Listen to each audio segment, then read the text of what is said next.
Mas fica à vontade. Se puder responder. Tem alguns para me ajudar aqui, meus universitários, tá? Pois não. Presidente Assis Moreira, Roberto de São Paulo. Sobre o acordo, o senhor acha que é um acordo equilibrado?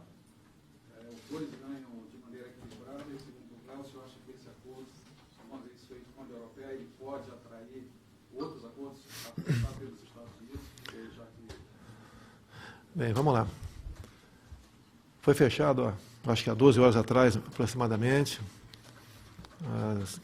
As pessoas de frente dessa negociação foi o ministro Ernesto e a ministra Tereza Cristina. Conversei com ela rapidamente hoje, com ele também, e o que me passaram, disse que para o nosso lado, o Brasil, foi contemplado e estão muito felizes com esse desenlace depois de 20 anos. Na reta final, tínhamos a questão dos vinhos, né? Foi muito bem conduzido pelo Onyx Lorenzoni, lá em Brasília, fez várias reuniões com os vinicultores do Rio Grande do Sul. A questão dos laticínios também tinha esses problemas. E, como um todo, a informação que eu tive, dada a confiança que eu tenho nos ministros e na competência deles, foi muito bom para o Brasil.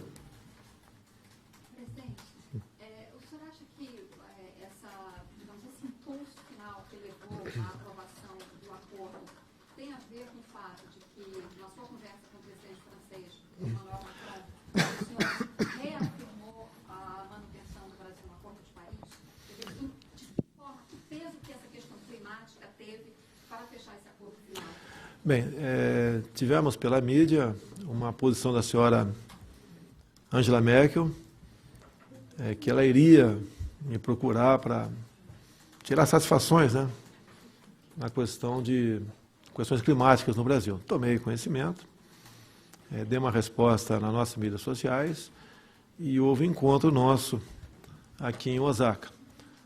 Conversei com ela, situação bastante tranquila.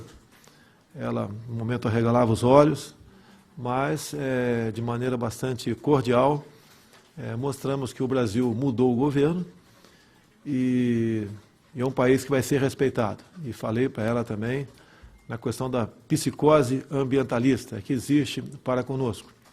Uma conversa muito parecida com o senhor Macron da França. Até o convidei para conhecer a região amazônica.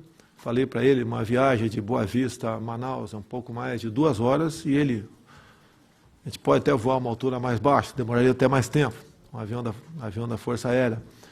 Ele poderia ver que não existe esse desmatamento tão propalado. Tem alguns pequenos detalhes sobre como sobreviveu a Europa 2 vezes, que nunca vi poucos quilômetros de mata preservada lá. Mas não é porque eles destruíram as matas deles, nós vamos destruir as nossas.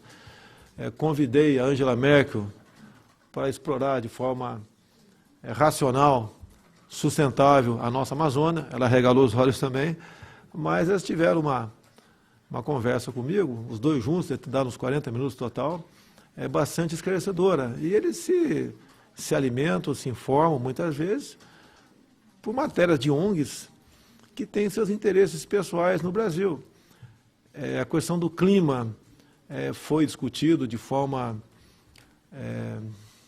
bastante marginal no passado, a questão do AAA, não entrou em nenhum papel, em nenhum grande debate, mas é uma coisa que amadurece junto ao primeiro mundo, o tal do AAA, Amazonas, ou melhor, Andes, Amazonas, Atlântico, uma grande faixa de 136 milhões de hectares na nossa região, que seria de importância, né, vital para o mundo, segundo eles, e também de administração por parte do primeiro mundo. E não podemos concordar com isso daí.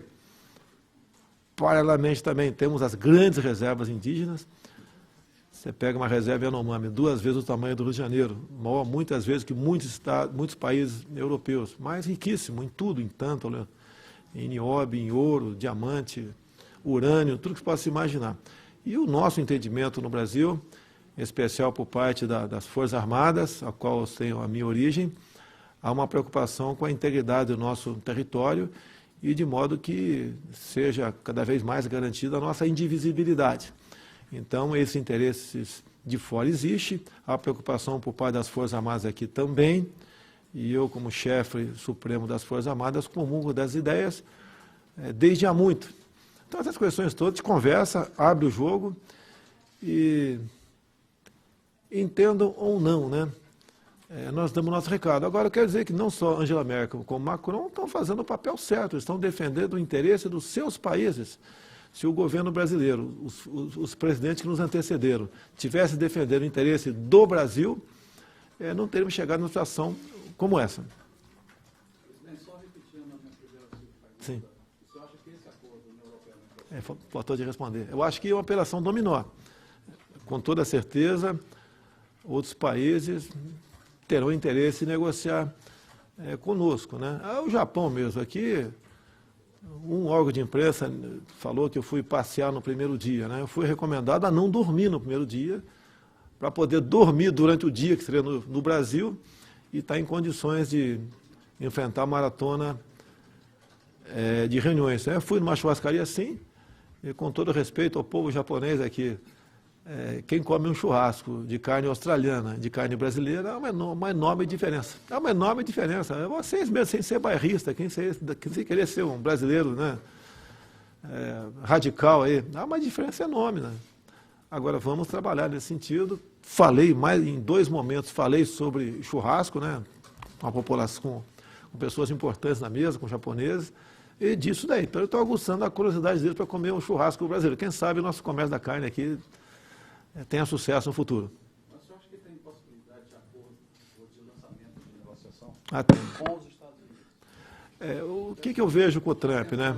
Tive uma conversa reservada com ele nos Estados Unidos há 2 meses ou 3. A conversa agora foi mais aberta um pouquinho. Ele é uma pessoa que está muito confiante no governo brasileiro. O eixo norte-sul, há um interesse por parte deles. Eu tenho falado, já que eles têm preocupação com a Venezuela, resolveu esse imbróglio, temos a preocupação com a Argentina. Estou muito feliz que o Macri participou também dessa questão do Mercosul, divulguei em algumas mídias sociais minhas isso daqui. Há uma possibilidade, segundo o Trump mesmo nos disse, nessa reunião mais reservada agora, de ele visitar a Argentina, talvez no mês que vem, possibilidade apenas, onde eu peguei e complementei, seria muito bom se fizesse uma reunião na Argentina, juntássemos ali Marito do Paraguai, Pineira do Chile, o presidente também da Colômbia, Peru, o Duque.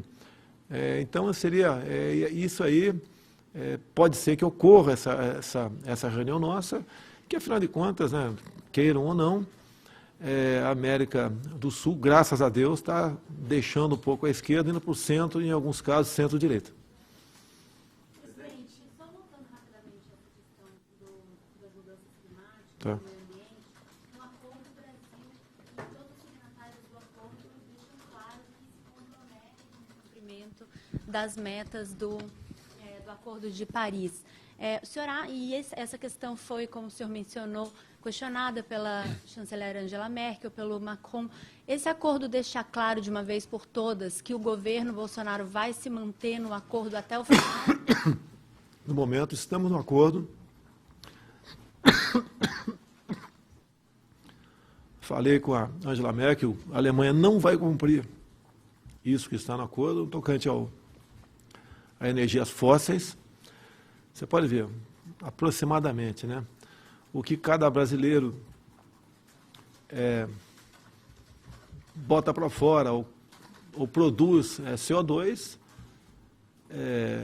o alemão 4 vezes mais.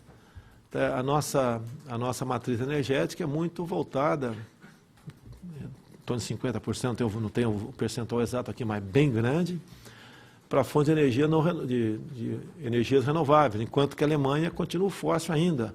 Nós temos quase nada no Brasil de carvão. A Alemanha usa muito o carvão. Então, se alguém tem que falar e dar exemplo sobre proteção ambiental, é o Brasil. Você pode ver na região amazônica, cada proprietário, né, rural tem que destinar 80% da sua terra para a preservação da vegetação. é nativa. Isso é feito por satélite, não tem como você burlar isso daí. E nós vamos fazer tudo para cumprir a lei. Agora, o que não podemos aceitar é certas observações e uma difamação do Brasil tocante a essa área. Se pegar, por exemplo, matéria nos últimos 5 anos sobre devastação, desmatamento da região amazônica, ela já está toda devastada. Bom dia. Hoje o mundo vai observar com muita atenção o encontro entre o presidente Trump e o presidente Xi Jinping, e o senhor ficou numa posição muito estratégica, porque encontrou com o presidente Trump ontem e conversará com o presidente Xi Jinping logo mais. Quais são as expectativas do Brasil para esse encontro entre China e Estados Unidos e as suas também para o encontro com o presidente Xi Jinping, país que o senhor deve visitar em breve, né? Eu fechei com ele, talvez em agosto, outubro, tá? Vamos visitar a China, sim. Talvez a gente, na mesma viagem, passe pela Arábia Saudita. Há interesse nosso. A China é o nosso maior parceiro comercial. Queremos aprofundar esse relacionamento, até para desfazer certas coisas que falavam a meu respeito desde lá de trás. E, por coincidência, ontem eu fiquei durante o jantar, né, na minha frente à direita, o Trump, exatamente do meu lado o Xi Jinping. E eles conversaram o tempo todo, né? 90% da conversa foi entre os dois, 10% comigo. Até que achei que foi um tempo bastante grande, fiquei muito feliz, deixar bem claro. E ouvi tudo que foi falado ali, foi falar de muita coisa, estratégia, um aprendizado para mim a conversa dos dois, se bem que o Xi Jinping fala muito menos do que o Trump, né? E o Trump bastante envolvente. Por coincidência, algumas horas antes, eu vi que, eu estava recebendo chefes de Estado, né? O Trump e o Xi Jinping não passaram assim sem se cumprimentar, e à noite uma conversa maravilhosa. E eu vi que entre os dois, eles vão conversar hoje também, eu acho que vai prevalecer aí a paz e a harmonia, e quem sabe aí as boas relações comerciais voltem entre ambos. Mas cada um defende o interesse do seu país, é o que o Brasil tem que fazer nessas reuniões. É isso? Vamos tentar fazer outubro, vamos querer ver se a gente faz na mesma viagem, para a gente poupa uma ida e volta, né? E a sua expectativa para o seu encontro com a China? Olha, a China vai continuar fazendo comércio conosco, vamos desfazer qualquer, porventura, mal entendido, se bem que eles sabem filtrar as informações, sabem também da importância do Brasil para com eles, e se a gente puder abrir o comércio, a gente vai abrir. A China é um país que rapidamente tem quase 1 bilhão e 300 milhões de habitantes. A população urbana, se eu não me engano, já passou a rural, está crescendo. Um país se torna consumista também. E há interesse nessa parte. Agora, a grande preocupação nossa, né, acontece em alguns momentos aqui, mas o governo, em grande parte, está jogando muito no Ministério da Ciência e Tecnologia com o Marcos Pontes, na questão de inovação, pesquisa, desenvolvimento. É isso que a gente precisa, porque nós não vamos viver eternamente dos commodities. Apesar de nós, talvez, sermos a última fronteira, né? Que poucos países têm o potencial que nós temos, isso vai acabar um dia. E olho para vocês jovens aí, né? Eu já estou velhinho, já estou com 2 pés na cova já. Vocês mais jovens aí vão viver do que no futuro, quando os commodities praticamente deixarão de existir e a tecnologia falará muito mais alto do que esses bens que Deus nos legou. Presidente, ainda a respeito do encontro com a Angela Merkel, ela tinha dito antes de vir para o G20 que teria uma conversa clara com o senhor. Quem que procurou? Foi o senhor que a procurou? Foi ela? E o que ela disse? Ela disse que queria esclarecimentos antes de vir sobre desmatamento. Ela chegou a entrar nesse assunto? Obrigada. Primeiro que eu que tomei nós tomamos conhecimento do que ela falou, depois eu repliquei educadamente, e foi um encontro fortuito. Tá? Ouviu? Não, foi um encontro fortuito, nós fomos para um canto e começamos a conversar. Ela chegou a falar sobre desmatamento com o senhor? Falou, sim. Eu já falei para vocês aqui a minha opinião. O Brasil é exemplo para o mundo, não é para... Ela falou, inclusive, né? Ela reconheceu, nós destruímos nossa floresta no passado, não queremos que o Brasil faça o mesmo agora. Poxa, ela pode reflorestar. No Acordo de Paris está lá, numa das cláusulas, fala em reflorestamento. E pelo que eu vi lá, a meta do Brasil... O Brasil tem uma meta de reflorestamento, né? Acredite se quiser, eu quero saber qual é da Alemanha, que não tem que conversar com o Ricardo Salles para conhecer qual é a meta da Alemanha, a nossa, né? A gente não tem como cumprir, nem que a gente pegue aqui 100 mil homens agora do campo e comece a reflorestar a partir de agora até 2030, não vai atingir essa meta. Grande preocupação. Né? No primeiro momento, você vai para sanções econômicas, e os finalmente sabe quem é, né? Ruge fala mais alto quem tem uma... Cadê o major? Quem tem um bom major atrás de si. Presidente Sami, da agência Bloomberg, eu queria retomar o assunto do G20. A gente sabe que os Sherpas que estão negociando o comunicado final passaram uma noite dura de trabalho e que agora estão retomando pela manhã tentativa de achar um consenso aí para poder assinar um acordo. Qual que é a grande dificuldade do ponto de vista do Brasil? Fala aqui. O que está pegando? Deixa o Guarani falar que está mais... Tá bom, obrigado. Acho que o que está pegando é o fechamento. Bom, de fato, estão tentando alinhar um texto, né? Acho que essas grandes discussões está todo mundo acompanhando. Discussões de comércio. Então, o que nós temos que fazer é alinhar um texto que esteja de acordo com todo mundo, né? É isso que estão fazendo a madrugada inteira. As negociações estavam até 4h30, 5 horas da manhã. E é isso que eles estão avançando agora. Esperamos que tenha um texto fechado para o fechamento da reunião de hoje. Tem chance de dar um texto? Sempre tem, mas esperamos que tenha um texto. Acho que é isso que todo mundo está. Acho que é isso que está todo mundo esperando. E, de novo, o movimento do Mercosul e União Europeia hoje é muito importante para demonstrar que ainda acreditamos no livre comércio no mundo. Presidente, outra coisa aqui que tem sido um dos temas mais importantes justamente do comunicado, os países dizem que vão adotar todas as medidas, usar todos os instrumentos para reforçar o crescimento. No caso do Brasil, que tem o quinto pior desempenho entre os 20 países no G20, o senhor diria que precisa adotar mais medidas de impulso, de estímulo ao crescimento do Brasil e quais medidas poderiam eventualmente ser essas no curto prazo? Você vê, quando você vai para muitas alíquotas zero, na questão do Mercosul, você pega Brasil e Alemanha, por exemplo, produzem algo parecido com a alíquota zero. Qual vai chegar mais barato em outro país? Aquele que tem menor tecnologia, aqueles que têm uma mão de obra mais barata. Nós temos um problema no Brasil. Olha uma coisa gravíssima que hoje é sexta-feira, do Brasil não, no Brasil é sexta ainda. Então hoje caduca a medida provisória do imposto sindical. Ou seja, né, os sindicatos vão receber em torno de 3 bilhões de reais dos trabalhadores. E para muitos sindicatos, não são todos, eu repito, por favor, não são todos. Usam dinheiro para quê? Primeiro que não prestam conta de absolutamente nada. Usam para pressionar quem produz. Greves, custo de mão de obra, piquetes, aumenta o nosso custo de mão de obra, desestimula o empreendedor a continuar naquele seu projeto, só atrapalha.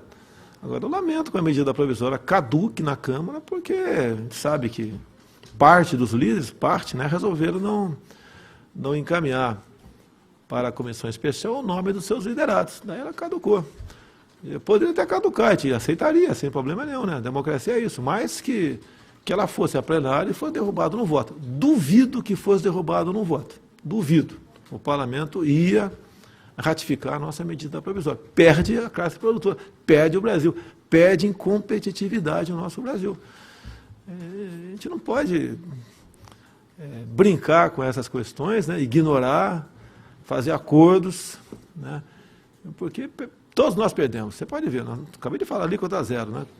Com toda certeza isso vai ajudar a encarecer o que nós produzimos no Brasil.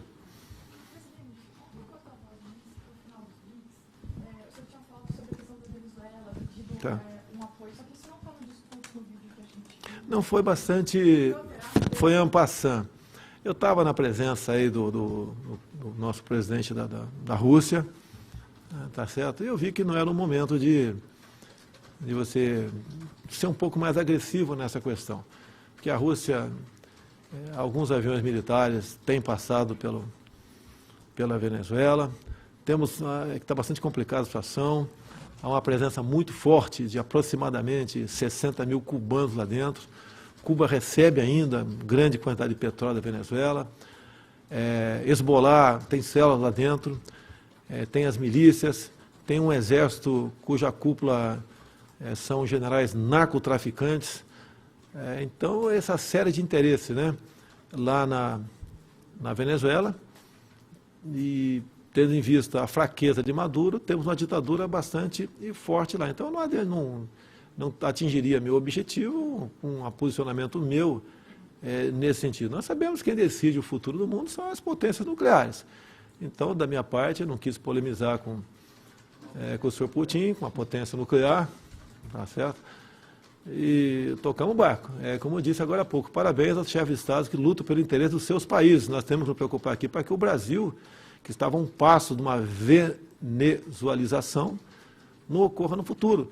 E como temos a preocupação agora com a Argentina, o meu entendimento, não vou interferir nas questões de fora do Brasil, mas se voltar a senhora Cristina Kirchner, mesmo como vice na Argentina, eu acho que temos o risco, sim, de ter uma Venezuela aqui no Cone Sul da América do Sul.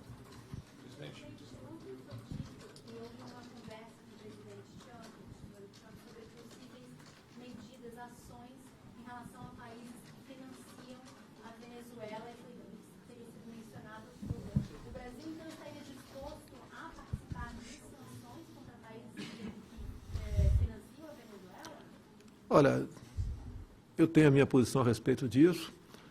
Ouviria aí, numa questão como essa, não só o ministro das Relações Exteriores, bem como o senhor ministro da Defesa, e também ouviria o Conselho de Defesa para tomar uma decisão nesse sentido. Mas não adianta para você. Eu seria favorável a isso, mas a maioria que decide uma medida nesse sentido. Eu, particularmente, concordo com medidas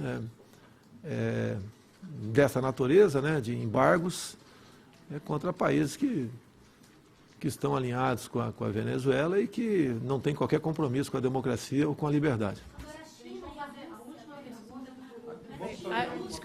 só para complementar, a China e Rússia são aliadas, são chamadas de aliadas da Venezuela. Como que o Brasil trataria diferentemente? Aí outro nível, mas é lógico, tudo tem hierarquia, tá certo? Eu não vejo chineses dentro da Venezuela, não vejo russo, a não ser um punhado de militares lá dentro. E nós sabemos que esses 60 mil cubanos, né, estão lá da mesma maneira parecida como estavam os 10 mil ditos médicos cubanos aqui no Brasil. É uma coisa bastante semelhante. E eu nem mandei nenhum cubano embora, resolveram sair por livre e espontânea vontade. Assim como o Cesare Battisti, antes de eu assumir, saiu por livre e espontânea vontade. Assim como o CONARE já decidiu, e está faltando poucas ações, para que 4 paraguaios terroristas nós viemos a devolver para o marido. Última pergunta aqui, presidente. O senhor tinha dito que quando a polícia avançasse nas investigações, eu tomaria alguma providência no Ministério da... Eu conversei com... Uma prisão de assessores. Como Tá. o senhor Se prender um assessor meu aqui, não quer dizer que eu seja culpado de alguma coisa, né? Conversei com o Sérgio Moro rapidamente sobre isso, que a prioridade nossa aqui é outra. Ele mandou a cópia do que foi investigado pela Polícia Federal para mim, mandei um assessor meu ler, porque eu não tive tempo de ler.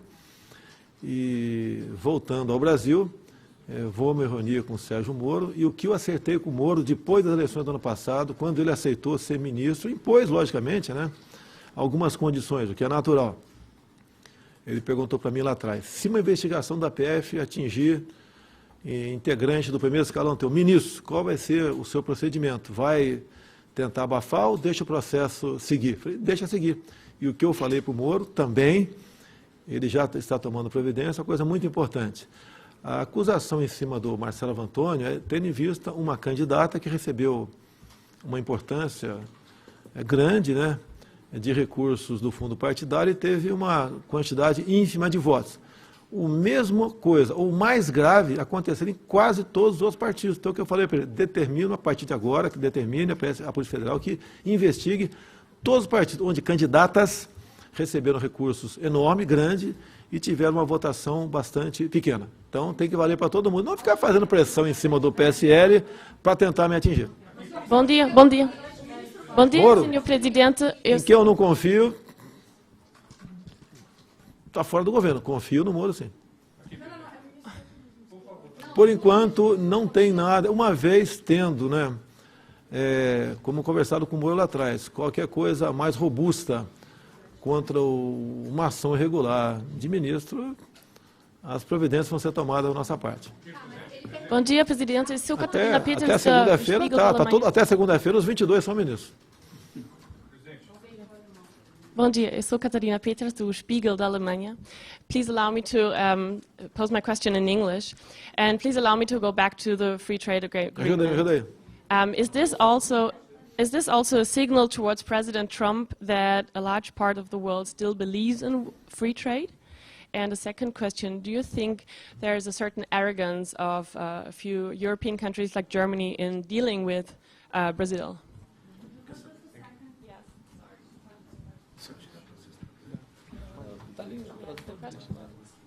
Okay. Desculpa. First question is, do you think that the free trade agreement is also a signal towards President Trump that a large part of the world still believes in free trade?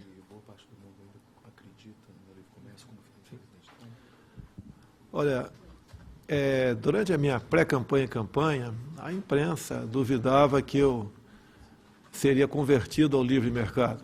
Eu confesso que, em grande parte, eu tinha ideias aí estatizantes, confesso. Mas todos nós evoluímos. Não foi apenas o Paulo Guedes que me fez mudar de ideia, né? O meu filho também aqui, o Eduardo, também, nesse sentido. E nós acreditamos que somente o livre comércio, onde o indivíduo é forte e não o Estado, e que nós podemos sonhar com democracia, liberdade e prosperidade. Então, estamos afinados. Tanto é que, você pode ver, você sabe que por que caiu o último presidente dos Correios, né? O senhor Juarez, porque ele foi na Câmara e se confraternizou com parlamentares de esquerda, como que se os Correios fossem uma propriedade dos sindicatos, e não é. Então, por causa disso, ele caiu dos Correios, que nós pretendemos, sim, colocar no radar a privatização, ou melhor, já está no radar a privatização dos Correios, se bem que ela passa pela Câmara, é outra guerra. Se a Câmara achar que não deve privatizar, a gente toca o barco. The second question, Tá. do you think, you described how you spoke with Chancellor Merkel, and do you think there's a certain arrogance of Western countries like Europe, like Germany, towards Brazil? Não é uma questão de arrogância. Eles foram acostumados a tratar nós como colonizados, eles colonizadores. E faltava alguém que, educadamente, e com conhecimento e com dados, mostrasse que o Brasil não é isso. Que o Brasil é um país que merece e vai ter respeito, né? Vai ser respeitado enquanto eu for presidente. Agora, como disse também, esse chefe de Estado, Angela Merkel, entre tantos outros, estão fazendo o seu papel, estão defendendo interesses dos seus países. E o Brasil nunca fez isso. Era comum, quando acabava reuniões como essa, o presidente do Brasil voltava para lá, desde o Collor lá atrás, quando teve uma viagem fora do Brasil bastante importante, ele volta para lá, ele demarcou naquele tempo a reserva Yanomami. É uma área enorme para 9 mil índios, talvez, né? E nós queremos tratar o índio como cidadão. O índio não pode ser tratado como se fosse um pré-histórico, né? Um ser pré-histórico, a viver confinado eternamente. Nós não podemos ver o índio morrer por uma picada de cobra, sofrer com um toco de dente na boca, ter problema de saúde por falta de um médico, né? Viver trabalhando aí apenas com energia muscular para, por exemplo, fazer farinha. Ele quer eletricidade, ele quer o que nós queremos. E eu quero, né, que o índio seja cada vez mais integrado à sociedade e, junto conosco, né, usufrua dos bens que o homem, através da sua inteligência, produz para a sua espécie. Obrigado. Deixa eu fazer uma última pergunta, Thelma, rapidinho, um minutinho. Posso fazer rapidinho? Presidente, aproveitando que hoje tem uma sessão sobre empoderamento feminino aqui no evento, o senhor poderia comentar uma situação que aconteceu essa semana e gerou um certo desconforto na ONU, que o governo estaria tentando barrar alguns termos, como, por exemplo, gênero, conceitos sobre direitos reprodutivos. que o senhor tem a falar sobre isso? Olha só, eu acredito em Deus. É um direito teu você ter a sua religião ou não ter. Tá? Acredito que uma família organizada, que pode ser feliz e não ser problema para o Estado. Mesmo os homossexuais nasceram de uma mulher. Por enquanto, não conseguiram fazer uma maneira para engravidar o homem, né? Ainda bem, que eu não pretendo engravidar nunca, tá certo? Então, nós temos que respeitar isso daí. Não tem um terceiro sexo no Brasil. Nós respeitamos quem tem esse comportamento. Aqui, por exemplo, deve ter homossexuais aqui, até do meu lado. Sem problema nenhum. Empoderamento feminino. Ninguém manda mais na minha casa que a minha esposa. Alguns acham que ela fala Libras porque eu proibi de gritar comigo. Não é verdade. Ela, no gesto e nas palavras, muitas vezes, ela impõe a sua vontade em casa e não tem problema nenhum com mulher. O senhor vai à discussão sobre empoderamento feminino, que vai ter aqui no G20? Está previsto? Está previsto, sem problema nenhum. Poxa, eu sou apaixonado por vocês. E não viveria sem vocês. Tu acha que eu viveria com esses dois aqui? Nem com você, negão. Só sobre a participação, o senhor foi convidado, o senhor decidiu ir? Eu não sei, eu tenho aqui uma programação. Aqui, acredito, os chefes de Estado estão livres a participar de qualquer sala de reunião.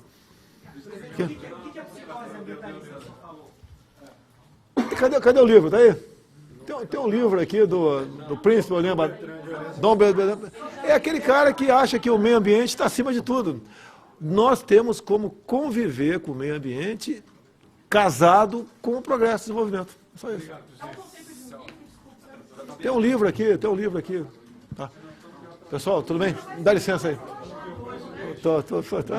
É a presença de vocês aí. Não, acho muito bom, desculpa aqui, parabéns a vocês pelo padrão das perguntas, tá certo? Vocês têm um papel importantíssimo para o futuro do Brasil. O senhor está mudando de ideia em relação à presença? Lógico, evolui, pô. Quem não evolui? Quem não evolui está fadado ao fracasso aí. Tá. Não. Eu estou tendo informações. Pedi para o comandante da aeronáutica levantar os voos que ele fez, os voos internacionais.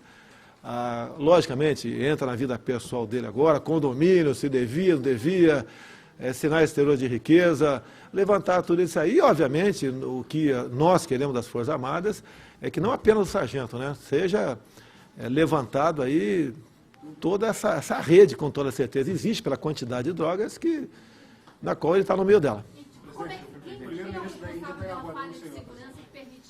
Então, olha só, o meu avião, eu nem precisei da ordem, quando eu falei sobre isso já era norma, todos são revistados. Inclusive, o meu material é aberto antes de embarcar, porque alguém pode, no meio do caminho, botar algo dentro. Não é botar droga é grave, gravíssima, pode botar uma bomba ali de acionamento por descompressão. É outro avião. Esse outro avião, você carrega víveres para dentro dele, você carrega um montão de coisa, meios que são instalados para ter internet na minha viagem, uma quantidade enorme de bagagem que é embarcada, e aquele elemento ali traiu a confiança dos demais. Traiu a confiança, sim. Pena que não foi na Indonésia, eu queria que tivesse sido na Indonésia, ok? Ele ia ter o destino que o Archie teve no passado.